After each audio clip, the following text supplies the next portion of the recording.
So morning guys, after my epic Shropshire adventure, by the time I got home I was absolutely cream crackered. it was crazy how tired I was after that. My legs and everything were just absolutely dying. So I got home and the bike just literally got thrown into the garage. There she is. My trusty steed. There's no way to treat her. She was really good to me. Not one single issue. And I just dumped her in the cold carriage. So what I'm gonna do today is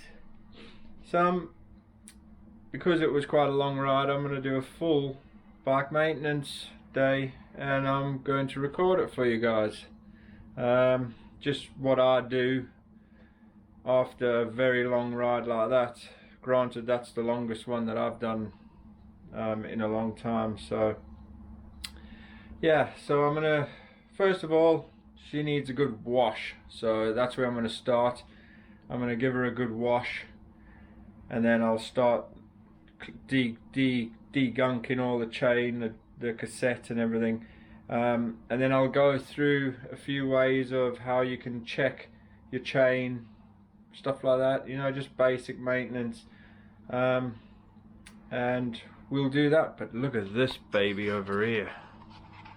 Oh yeah, Yamaha R1. She needs a clean as well. Awesome.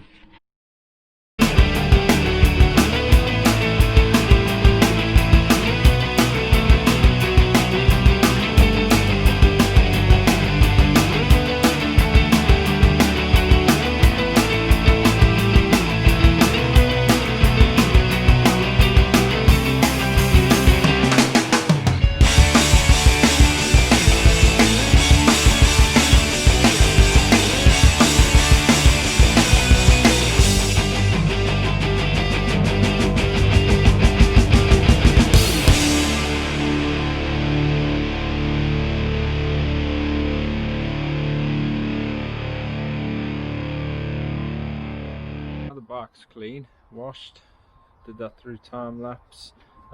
This is what I use before after I've cleaned the bike. So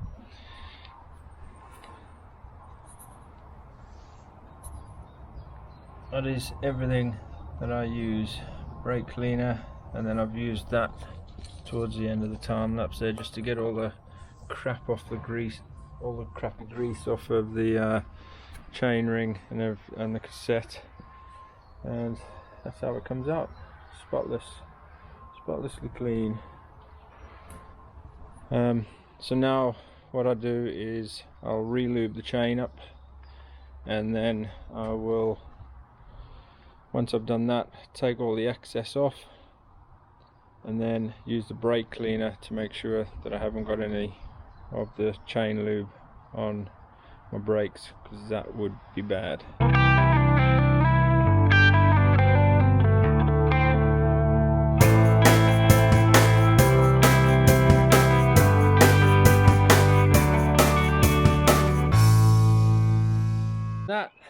That is basically it. She is now absolutely gleamingly clean. I missed a little bit down there. Look at that. Spotless, shiny, all nice and lubricated up. And I'll just take you through the stuff that I use. Protect and shine for the finishing product. All weather lube from Muck Off. Just Halford's brake cleaner. I've been using it for a long time and it's never let me down. GT85 of PTFE, that just displaces the water from all your bearings. It's great stuff. And then Muck Off's chain and gear degreaser, and that is it. And obviously I use a like a shampoo I personally use the turtle wax one because I think it gives you the best clean. It does. It gets rid of all the crap and grease and grime that these bikes get when you're out on your rides. So that is my routine of when I finish a bike ride. That's generally what I do. I am going to go on to check my cassette and my chain to make sure that they are within the tolerances. I'm sure they are, because I only changed the cassette, the chain and the chain ring 2.5 months ago, so they'll be fine. There'll be a little bit of wear on them, but they'll be fine. So you can either do it with a set of Vernier calipers, or they do actually do a tool now where you just plop it on top of the chain and it'll give you what it is. But I do mine using the Vernier calipers, and I get the same results. So that's what I'll be doing next. Put a clip up of the exact measurements of what you want to be looking for on your Vernier when you're doing this, so it'll help you out, and hopefully you can do it yourself unless you go out and buy the proper chain tool. But I thought I would show you how to do it this way, because I mean, I'm a mechanical engineer, so this is how I would do it. I mean, you don't know those new little tools that they put out now. I mean, you might throw it in your drawer, it gets bent, so it doesn't give you a proper reading. I think the Vernier calipers are going to be more accurate, so that's how I'm going to do it. So I'll video how I do it, and then I will put a little clip up of the numbers that you want to be looking for on your Vernier. Okay, so basically what you want to do is open your Vernier to roughly about 42.25, I think it is, and then so it's like that, and then you just lay it on, and you'll see that one there goes in and that one doesn't.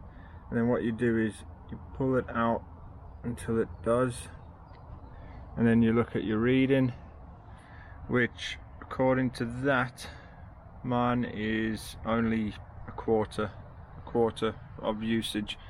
So there's still a lot left in there for that chain, which I knew there would be, because it's pretty much new.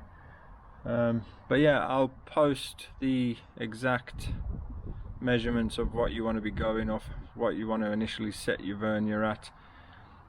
Put it in the chain, pull it back until it drops in, look at your measurement on the Vernier, and then you can correspond with the numbers that I put on with this video, and that's a way you can check